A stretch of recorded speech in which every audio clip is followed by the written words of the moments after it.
El Señor esté con ustedes. Y con tu espíritu. Lectura del Santo Evangelio según San Lucas.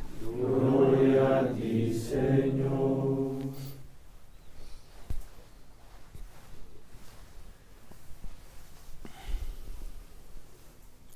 En aquel tiempo, el padre y la madre del niño estaban admirados de las palabras que les decía Simeón. Él los bendijo y dijo a María: este niño ha sido puesto para caída y resurgimiento de muchos en Israel, como signo que provocará contradicción, para que queden al descubierto los pensamientos y las intenciones de todos los corazones. Y a ti una espada te atravesará el alma. Palabra del Señor. Gloria a ti, Señor Jesús.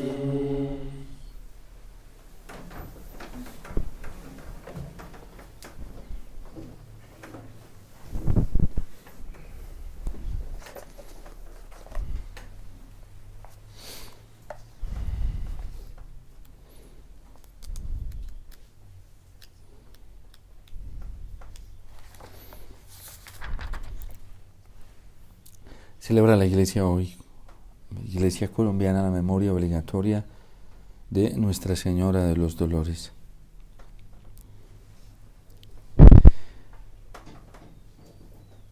A los hijos del Fiat se nos formula en nuestro espíritu, que es propio de la naturaleza, la causa, el motivo de esta obra de los hijos y las hijas del Fiat en la Iglesia y en el mundo, que debemos permanecer en la dinámica interior de la Virgen, porque esta dinámica en la que ella vivió, esta dinámica interior, la hizo pronunciar su Fiat.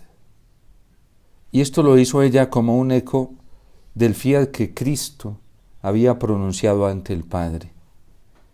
¿Cómo supo ella que Cristo había pronunciado un Fiat ante el Padre?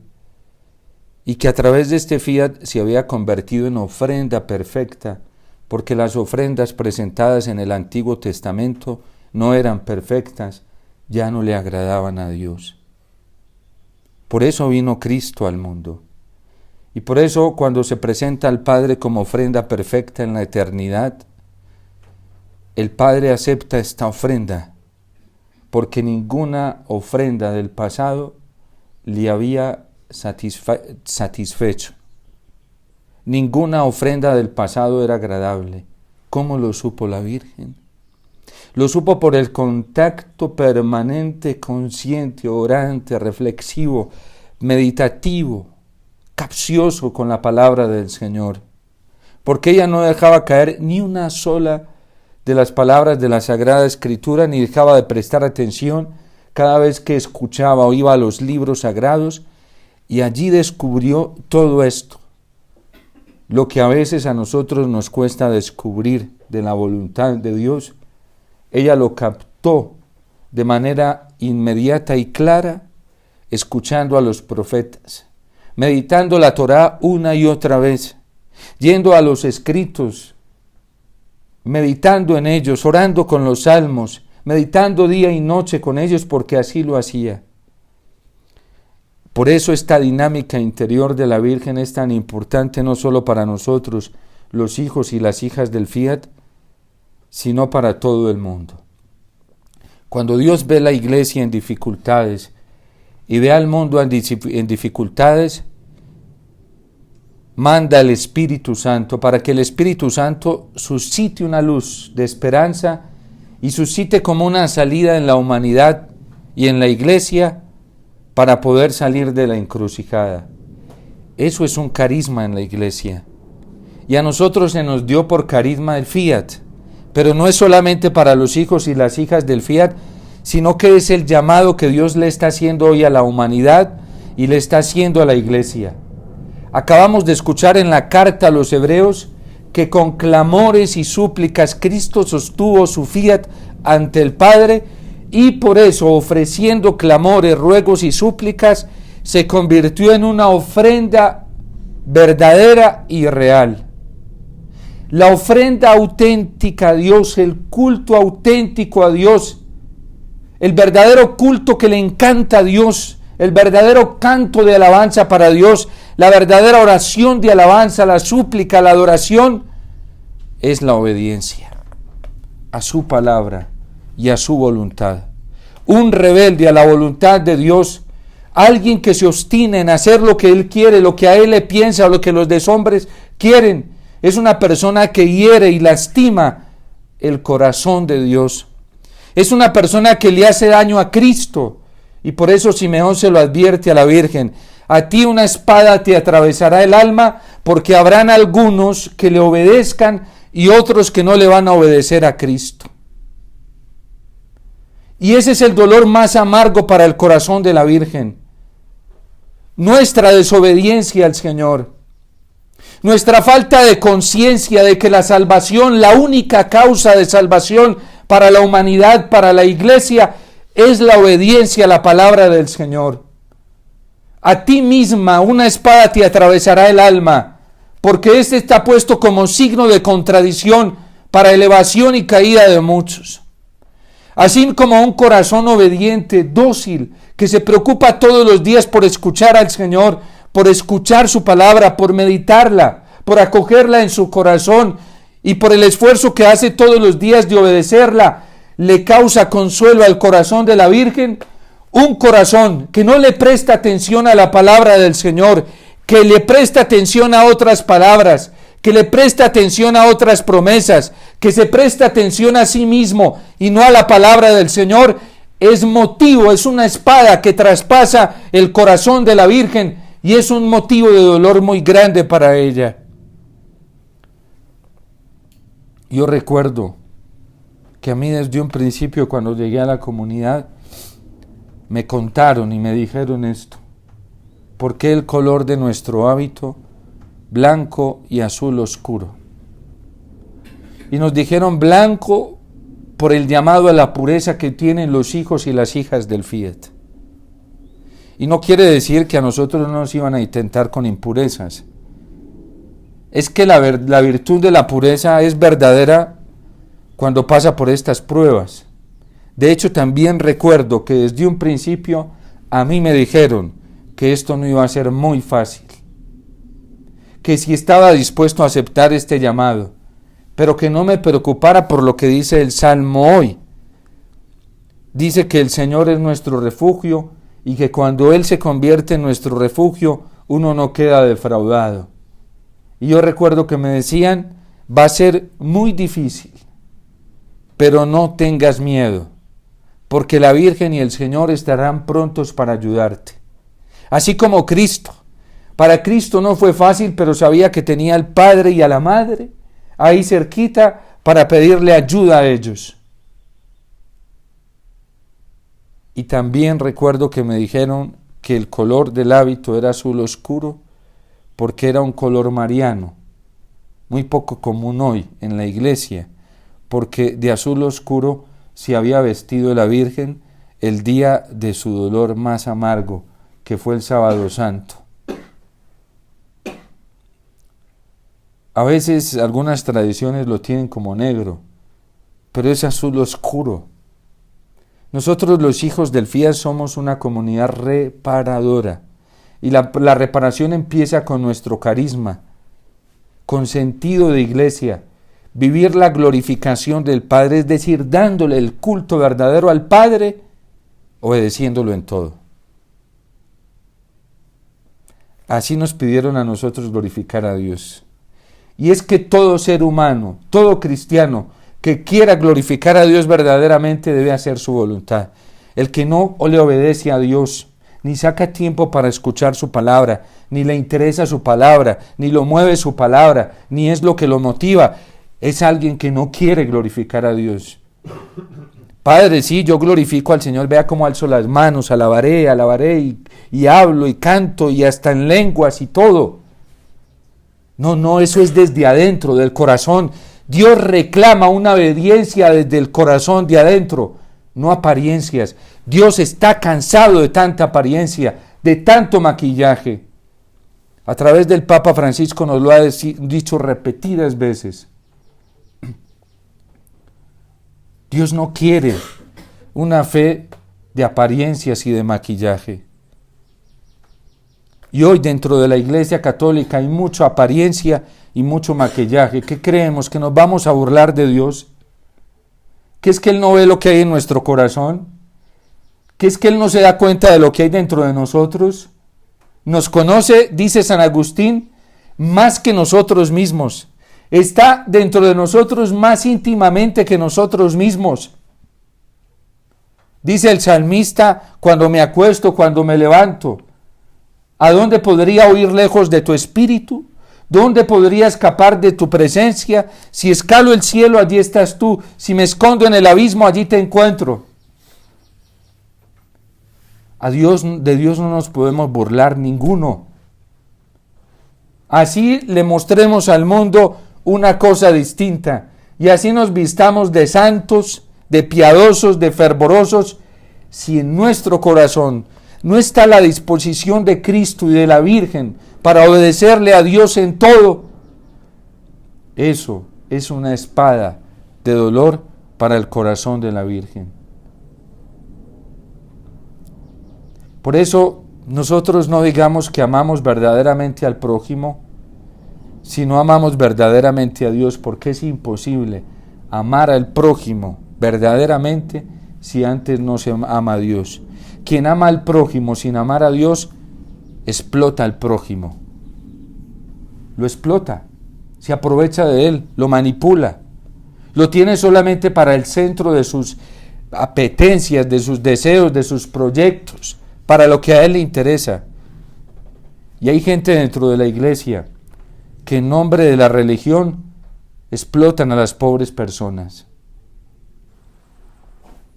En Colombia, con el tema, con esa bulla del mal menor, católicos se aprovecharon de la inocencia de pobres corderos que ya no piensan bien, no reflexionan correctamente, que se encuentran viciados en sus conciencias y se aprovecharon para manipularlo. Y lo hicieron católicos, líderes católicos, que se hacen ver como santos, como líderes que ya están reemplazando al Papa y hasta Cristo, porque lastimosamente ya hoy tenemos muchos vicarios de Cristo dentro de la Iglesia Católica.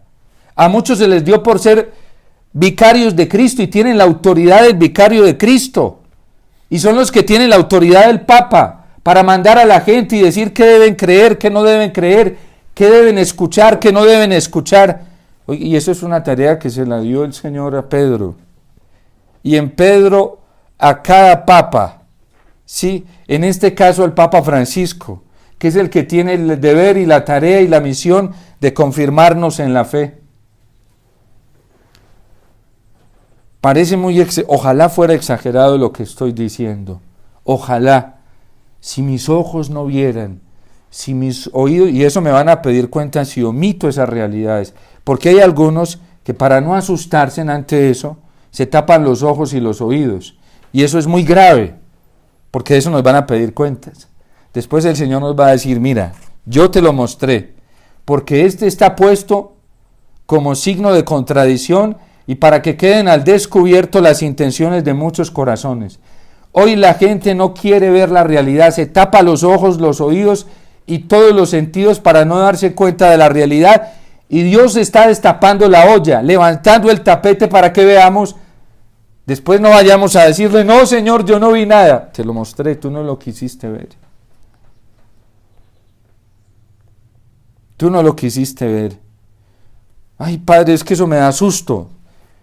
Pues si deja que el susto surja para que vengas donde Cristo y le digas que te quite el susto, ¿sí? Pero no tapándote los ojos y los oídos, porque así no se quitan los sustos, así se reprimen los sustos. ¿Y saben qué pasa con esos sustos que se reprimen? Se vuelven una bomba de tiempo, y después el diablo se aprovecha de eso, te engaña y te esclaviza al pecado.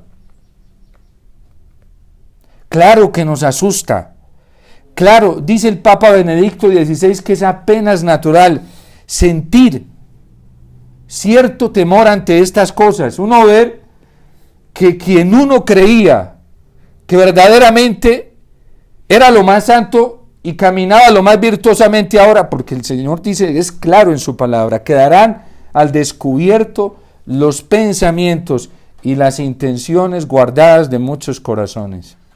De esto no nos vamos a salvar nadie, ni yo, el Padre Omar. Porque el juicio de Dios está pasando y todo va quedando al descubierto. Todos vamos quedando al descubierto. Hay una fuerza sobrenatural que nos está llevando a salir para que todo quede al descubierto. Todo va quedando de eso no, y dice el Papa que es apenas natural que sintamos un cierto en el libro. Lo cito para que vayan y lo verifiquen. La última publicación del biógrafo oficial del Papa Benedicto XVI, Peter Seward, trae allí una entrevista, ya al final, los capítulos finales de ese libro, una entrevista que le hace al Papa Benedicto XVI en el 2018.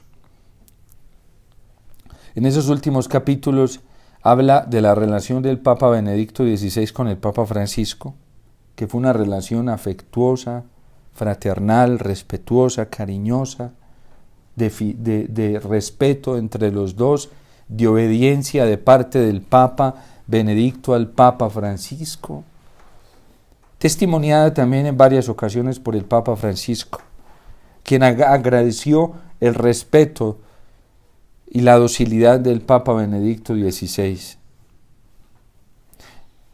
Y ahí trae una entrevista donde le preguntan por cuál es la verdadera amenaza para la Iglesia y para el Papa. Y el Papa Benedicto XVI dice que es aparente humanismo. Ese aparente humanismo que dice que se puede hacer el mal para obtener el bien es puro humanismo. Porque ¿para qué lo hicieron en Colombia? Para evitar un mal peor y para poder tener un bien, ¿sí? ¿Cuál era el bien? Que Petro no entrara al gobierno colombiano. Y todos esos ayunos, vigilias, porque hicieron muchos ayunos, pero yo no hice eso, sí. Pero hicieron ayunos, vigilias, fueron ofrendas que no fueron escuchadas por Dios. Porque si hubieran sido escuchadas, hubieran sido atendidas, ¿sí? Y ese gobierno de izquierda no hubiera subido otro. Así de sencillo. Uno no tiene que empañotar las cosas y dar, así de sencillo, vigilias, oraciones, cadenas de rosario. Esa ofrenda no iba a ser recibida por Dios porque no era su voluntad. Que para poder quitar a alguien del poder y no subiera, se mataran vidas. Estos días estaba viendo una película muy impactante, Nefarius se llama, y el demonio le decía ya a ese psiquiatra que iba a cometer 3 asesinatos. Y en un contexto de cárcel donde estaban los asesinos más peligrosos, el psiquiatra se imaginó que el asesinato iba a ser de esa forma. El diablo sabía de cuál. Y uno de esos asesinatos fue la eutanasia. Lo que nosotros los católicos ya no consideramos como asesinato y homicidio, sino una muerte asistida, caritativa, el aparente humanismo, ¿sí? Es para ayudarle a la persona, desconéctela. El diablo sí lo llama por su nombre, dice que eso es un asesinato. Lo que católicos cuando van a votar, ¿sí?, por candidatos, no consideran verdaderamente un asesinato, sino no es un mal menor, es un bien mejor. ¿Sí? No importa que este candidato proponga la eutanasia, no importa que proponga la eutanasia porque tiene de 20 solamente tiene una solita, que es el asesinato asistido, la eutanasia, ¿sí? Eso no es tan malo, ¿sí? Porque es que se nos mete otro gobierno más terrible, ¿sí? Y hay católicos que son así relativistas. Y le dice el demonio a este psiquiatra, le dice, vas a cometer 3 asesinatos. Y el primero le dice la eutanasia. una muerte asistida a su mamá. Bien no lo podía creer, ¿sí? No era así. Luego el aborto. Y eso que él no lo cometió directamente. La Iglesia siempre nos ha enseñado que cualquier participación directa, cualquier participación vinculante se hace directa y formal frente al aborto. Hasta de un taxista que sabe que esa niña va a abortar y le dijo, es que yo voy a ir a abortar, lléveme a abortar, es cómplice. Ustedes saben que el derecho penal funciona así, ¿sí? Cuando van a imputar una culpa a alguien, buscan los autores intelectuales, los autores más cercanos, los autores... O sea, hay varios que participan. En un asesinato no solamente hay participación directa, ¿sí?, sino cómplices también. Porque hay delitos, homicidios que son tan graves que vinculan a otras personas. El aborto vincula a otros. Hay actores intelectuales, ¿sí?, que son los que planean. Por ejemplo, un candidato cuando promueve en sus propuestas de ley, tiene el aborto, acaba de realizar, de diseñar una ley para el asesinato, es un autor intelectual, ¿sí? Están los autores directos, los cómplices. Papa Benedicto XVI lo traía a la Congregación para la Doctrina de la Fe, decía que un católico que de manera formal votara por el aborto, era un católico que no debería acercarse a recibir la comunión. Y menos un intelectual, ¿sí?, que promueve el aborto. Por eso en Estados Unidos se ha dado esa polémica tan fuerte de obispos y sacerdotes que le han negado la comunión a algunos parlamentarios que han hecho esto. Porque la Iglesia lo trae, el derecho canónico lo trae. Una persona así no es digna de acercarse a recibir la comunión, es un asesinato. Y simplemente porque este psiquiatra tuvo una vinculación no directa, indirecta, con el tema del aborto, y le dijo, segundo asesinato. Ya has matado 2 personas. Y después por la colaboración de una sentencia injusta contra el preso, por un veredicto injusto. De hecho, la Iglesia lo trae en el 5º mandamiento. Dice que nosotros podemos vincularnos, y lo llama a través del escándalo de muchas cosas, de falsos testimonios, podemos vincularnos a ese 5º mandamiento, no matar, ¿sí? Pero a eso ya algunos católicos se les dio por llamarlo, o mal menor, o causa de doble efecto, ¿sí? O es que como queríamos evitar que se metiera el marxismo a Colombia, como efecto pues vino, sí, el votar por el aborto en las 3 causales. Eso es un efecto, y los efectos hay que tolerarlos. Hermanitos, los efectos no se buscan ni se eligen. Uno no elige el aborto y después dice que eso fue un efecto de la elección. No, fue una elección. ¿Sí? Fue una elección porque en mi gobierno el aborto seguirá en las mismas condiciones ya aprobadas, que son nefastas, ¿sí? Y además se le añade algo, la que tiene derecho a decidir es la mujer, ¿sí? Decía este candidato por el que votaron miles de católicos, gracias a Dios hay cientos que se han arrepentido, cientos se han dado cuenta, cientos. Gracias a Dios, yo he sido testigo de eso. Y yo sé que Dios está teniendo misericordia de nuestra nación por eso.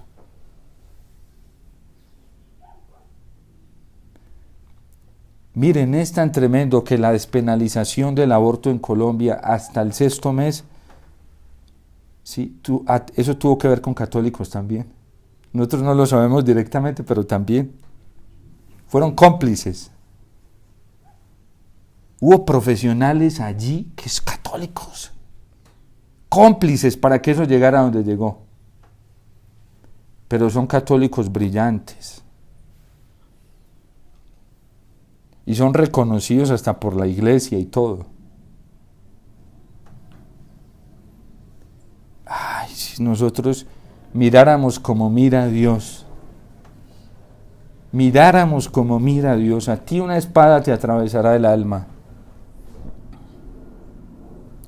Y oremos por esas personas empecinadas que no quieren reconocer que se hicieron un daño muy grande. Ellos son sus almas y le hicieron un daño muy grande a la pobre gente que ignorantemente, ante esta presión religiosa, porque es una presión religiosa, y las mandan en obediencia a hacer esto, que es gravísimo. A mí también me lo quisieron imponer en obediencia. Pero bueno, yo como sé que le debo obedecer es al Señor. ¿Sí? Yo no puedo obedecer los mandatos de los hombres. Yo obedezco al Señor.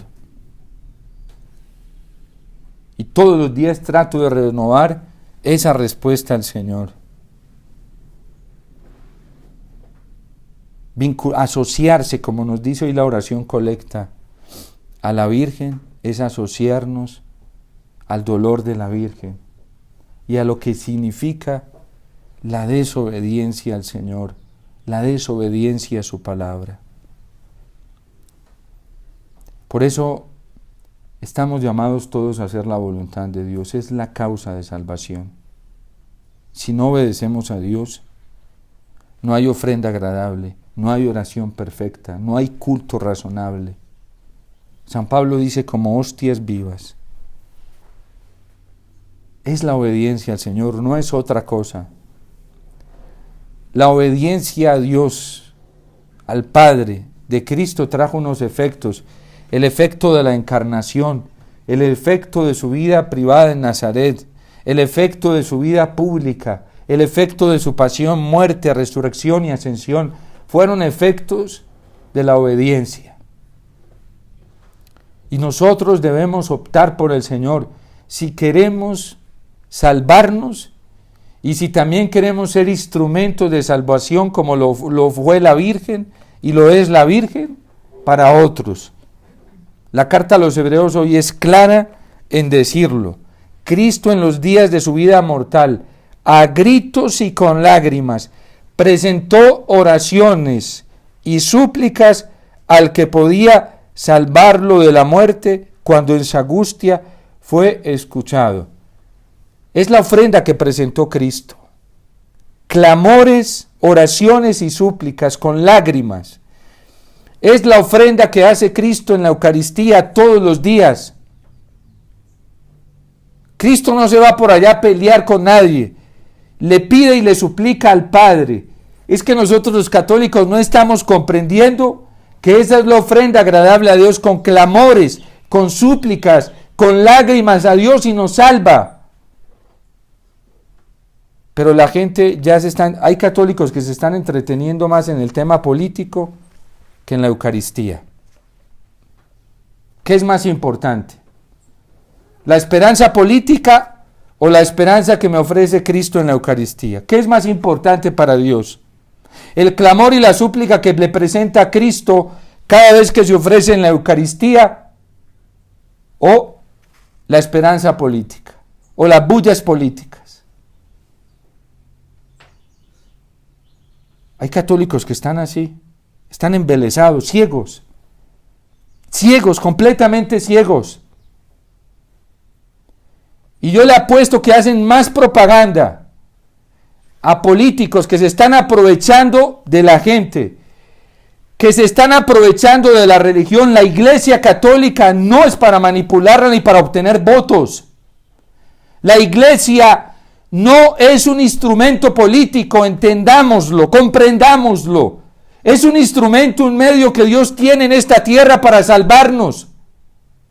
Pero hay católicos que se están aprovechando de la fe para hacerle propaganda a políticos. Eso no se hace. No instrumentalicemos la fe ni la Iglesia. ¿Por qué no lo hacen honestamente, de pie a pie?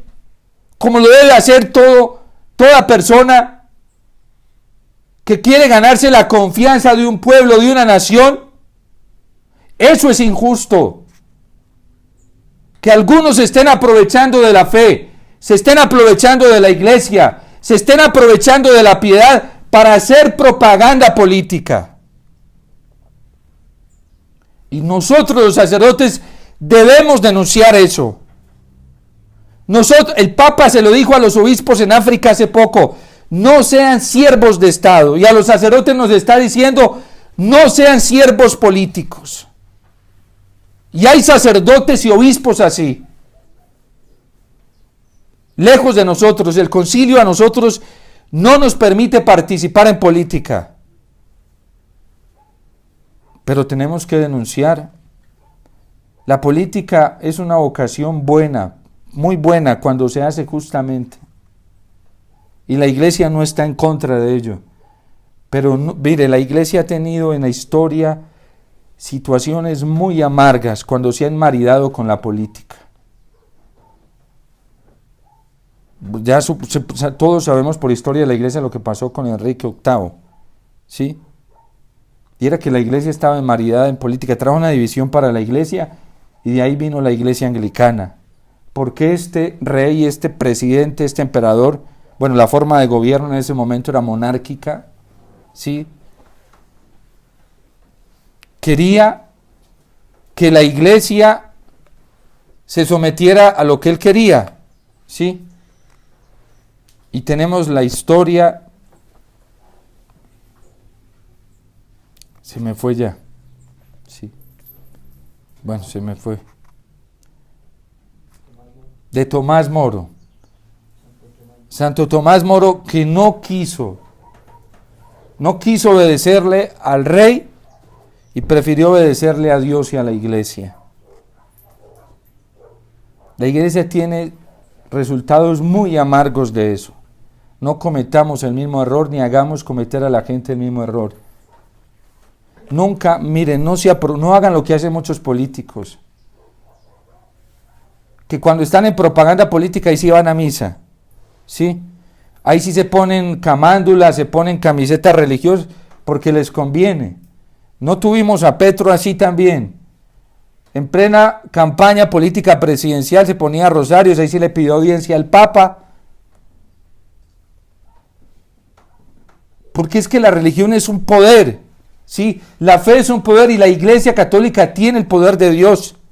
Y eso es apetecible para muchos políticos.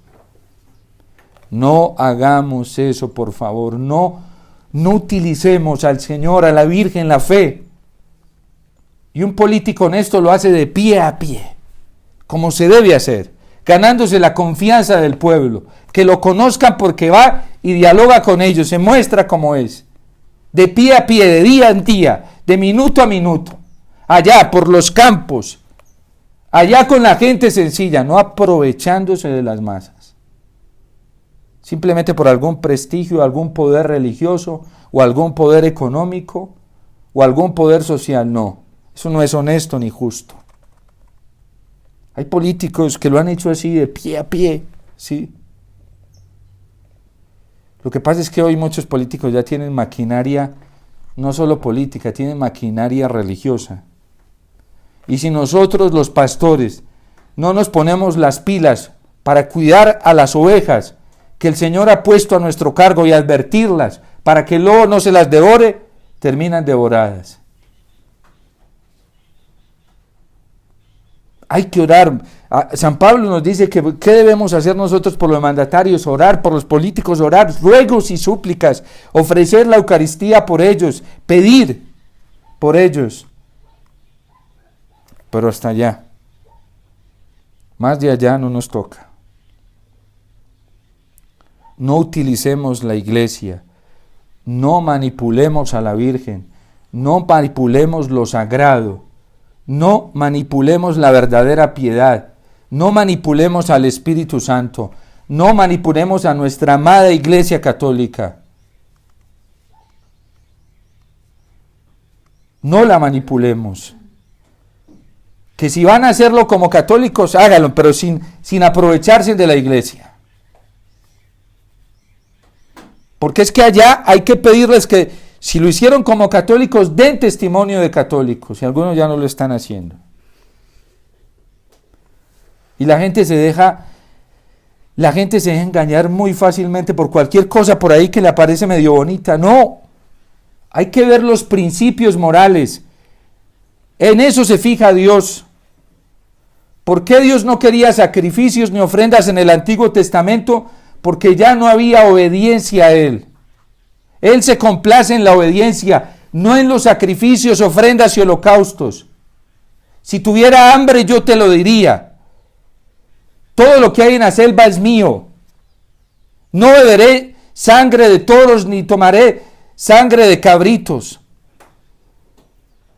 Quiero obediencia y no sacrificios. Conocimiento de Dios más que holocaustos.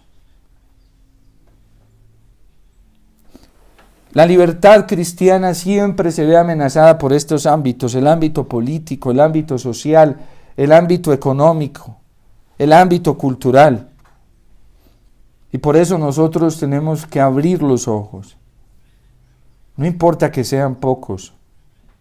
A Dios le bastó una familia fiel, San José y la Virgen, para llegar ahí y hacer de esa familia una cuna de salvación para el mundo entero. Pero seamos fieles al Señor. Miren, los católicos tienen deber de ir al catecismo, iluminarse desde allí. ¿Cuál es la actitud que deben tomar frente a lo político antes de meterse en estas campañas de opinión? Tienen el deber, no escucharme a mí, al Padre Omar, de ir al catecismo. Vayan a la iglesia, los documentos que trae la iglesia. Vayan al Concilio Vaticano II en la Gaudium et Spes, conozcan cuál es el deber que tenemos nosotros. No se queden porque se los dicen por ahí algunos que conocen mucho y saben mucho de doctrina social, pero no saben la doctrina social de la iglesia. El catecismo nos trae allí en la tercera parte cuál es la participación que debemos tener todos en política. Nosotros no somos partidistas, somos partidarios de Dios, de su voluntad. Y todo lo que esté en orden a la voluntad de Dios lo apoyamos, lo que no, no se apoya. Y no porque alguien venga y lo diga, porque si algo son especialistas los politiqueros en la verborrea, ¿sí? Tienen un discurso para embobar a la gente, y cuando utilizan a Dios sí que lo tienen. Y emboban a la gente. ¡Ay, padre tan católico que es! Mire, como tan bonito padre que habla de la Virgen en la... Claro, no es que le conviene. ¿Sí? Por el poder baila el mono, ¿sí? Y ellos por poder van y le rezan 50 rosarios, 100. Pero hay que mirar el desenlace de su vida. Ellos saben hacerlo muy bien con sus discursos. Por poderes le pueden ayunar 40, 50, 60 días, hasta un año. Por poder.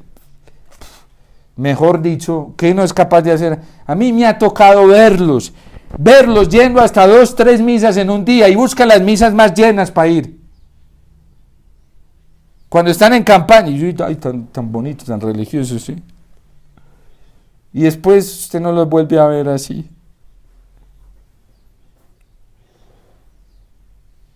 Tenemos que fijarnos, a ver, hay que mirar el desenlace de su vida. Es lo que nos pide el Señor. Entonces, en síntesis, ¿cómo se va a salvar el mundo? ¿Cómo se convirtió Cristo en causa de salvación para todos? Obedeciendo, con clamores y súplicas. Eso fue lo que se la pasó haciendo Cristo ante el Padre, suplicándole por toda esta humanidad. Y eso es lo que hace Cristo hoy ante el Padre, intercede por nosotros, y así se convierte en causa de salvación. Y es lo que Cristo le está pidiendo a la iglesia, para hacer una ofrenda perfecta: obediencia en súplicas y clamores, porque el único que tiene el poder, la potestad, la omnipotencia para salvarnos a todos, para liberarnos a todos, es Dios, nadie más, Dios. Y cada que nosotros le suplicamos con todo el corazón, con toda el alma, nos humillamos delante de Él, nos escucha y nos salva. Y la Eucaristía es lo más importante para presentarle esa súplica a Dios. ¿Cómo va a venir la salvación al mundo? ¿Cómo viene todos los días? A través de la Eucaristía. Si el Padre no viera a Cristo ofreciéndose, ¿qué sería de nosotros? Pero Cristo se ofrece todos los días por nosotros y se convierte en causa de salvación para nosotros, y eso ocurre en la Eucaristía. pero cada vez la Eucaristía está siendo más olvidada. Una vez estaba yo en una Eucaristía, en un lugar, y me impactó algo. Uno pues puede ver la gente porque están tras la celebración. Luego en la homilía yo dije algo, el Señor me lo inspiró, y fue algo como muy confrontante. Y vi dos personas que no habían participado en la Eucaristía. Eso me sucedió en dos momentos distintos. No habían estado en toda la Eucaristía. Y vinieron a vigilarme. Eran católicos, supuestamente católicos. Era una misa dominical. A vigilarme en qué era lo que estaba diciendo. Y después, cuando se dieron cuenta que yo me di cuenta, se escabulleron. Sí. Yo lo sentí en mi corazón cuando miro y lo verifiqué. Después le pregunté a varias personas que estaban ahí, ¿tuviste esto, para que no fuera imaginación? Sí, padre, lo vimos.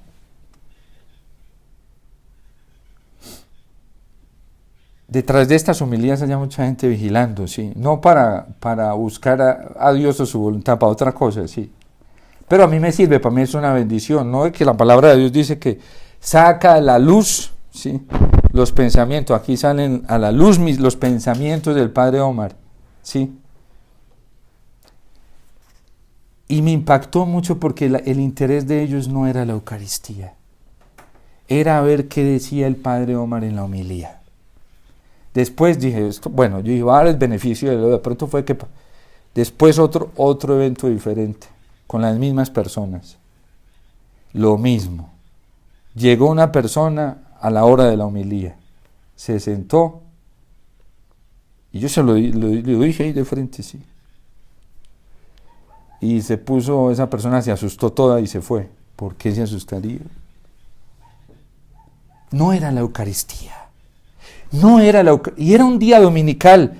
Eso es un irrespeto a lo sagrado, al culto del Señor. ¿Cómo se atreven a hacer eso?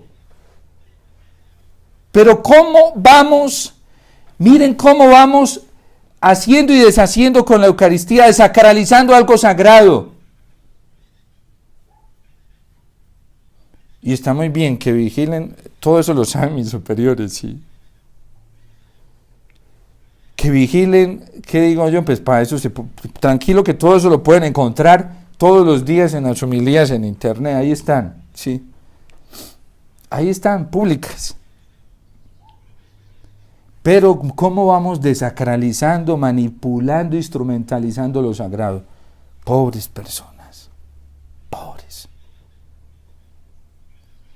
Miren, a la Eucaristía cada vez se le da menos importancia, pero sí se le da más importancia a otras cosas.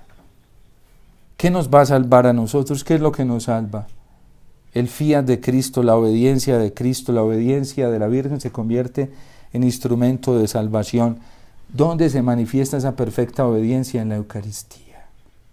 Para el Padre Celestial no hay nada más importante, no tiene oídos, ojos, si pudiéramos decirlo así por analogía, sentidos, para nada más que para lo que hace su Hijo. En Él me complazco. Y el Padre pone toda su atención en la Eucaristía, lo que hace su Hijo, y su Hijo en la Eucaristía pide por nosotros, ruega por nosotros y le dice al Padre que se ofrece por todos nosotros. Traigamos las personas a la Eucaristía. Y no a vivirla de cualquier manera, a vivirla en el sentido verdadero. Por eso asociémonos a la Virgen, que es después del Padre y la Trinidad, el Espíritu Santo, la Virgen después de ellos es la primera que llega a la Eucaristía, ¿sí? Pero no hacer eso que les estaba diciendo ahorita, a vivirla, porque ella sí sabe qué es lo más importante en la Eucaristía, el ofrecimiento de su Hijo. Por eso todo lo que nos dice ser católico hoy no lo es. Una persona trasluce lo que verdaderamente vive en la Eucaristía. Y si una persona no trasluce la verdad, porque la verdad viene, la Eucaristía es fuente de verdad, quiere decir que esa persona no vive la Eucaristía. No la vive, porque la Eucaristía es fuente de luz de verdad. Pidámosle al Señor, sobre todo viviendo la Eucaristía, que nos ayude a ser ecuánimes, coherentes, consecuentes, que no nos convirtamos en caricaturas de cristianos, de iglesia, que eso le duele mucho a Dios, le duele mucho a la Virgen. Cuando nosotros falseamos la fe, cuando somos hipócritas, cuando por dentro sentimos una cosa diferente a lo que mostramos por fuera y nos van a desnudar, ya nos están desnudando, porque de Dios nadie se burla, a Dios nadie se le esconde, ninguno, a todos nos va a dejar en evidencia. Y cuidado si no tenemos rectas nuestras intenciones, porque las van a ver los hombres. Por eso purifiquémoslas, si no son rectas, purifiquémoslas rápidamente, porque Dios está pasando. Dios está pasando, lo está haciendo lentamente, pero eso se va a ir agudizando y van a quedar al descubierto. Que el día que nos vean, puedan ver un corazón que ha trabajado la purificación a través de la conversión, del arrepentimiento y huyendo del pecado, porque si no lo van a ver los hombres. Vamos a quedar al descubierto, como está pasando hoy en algunos sectores de la iglesia. Dios te salve María, llena eres de gracia, el Señor es contigo, bendita tú eres entre todas las mujeres, y bendito es el fruto de tu vientre, Jesús. Santa María, Madre de Dios,